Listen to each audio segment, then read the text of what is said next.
Il y a un an, la ville de Nadia Sabé ressemblait à un long voyage en mer et le cancer à une tempête qui s'était battue soudainement sur elle. Des moments où la mer était si agitée qu'il était presque impossible de voir l'horizon. À travers l'ombre de la maladie, Nadia a découvert la résilience. L'épouse du célèbre artiste ivoirien Ariel Chené a présenté le dimanche 13 octobre 2024 à Abidjan son film Voyage au cœur de la vie. Ma lutte contre le cancer, un documentaire et témoignage intime qui révèle un parcours fait de douleurs, d'espoir, de victoire, soutenu par l'amour des proches et une force intérieure renouvelée. Elle est une miraculée dont le cancer du sein n'a pas été pourtant détecté à un stade précoce. C'est une période assez difficile de ma vie, mais j'ai pu garder le cap grâce au Seigneur qui m'a soutenue et grâce à toutes ces personnes qui m'ont donné de l'amour, qui m'ont soutenue, qui m'ont apporté de la joie.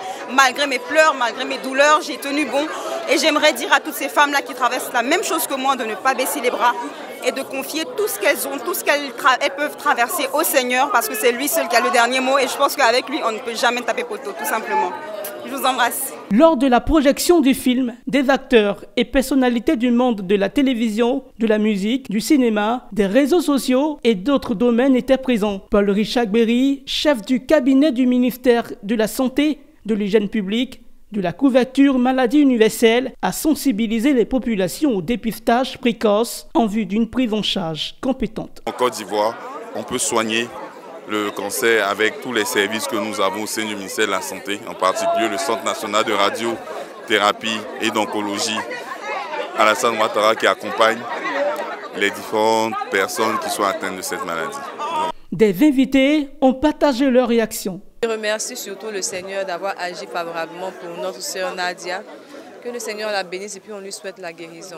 Selon le ministère concerné, une fois par mois, devant un miroir, une femme de 25 à 49 ans ayant des règles doit effectuer l'autopalpation des seins. En cas de doute ou de constatation de signes inhabituels, il est primordial de consulter un agent de santé. Jusqu'à présent, la Côte d'Ivoire a réussi à réduire de 25% le risque de décès par cancer du sein grâce à ces infrastructures spécialisées.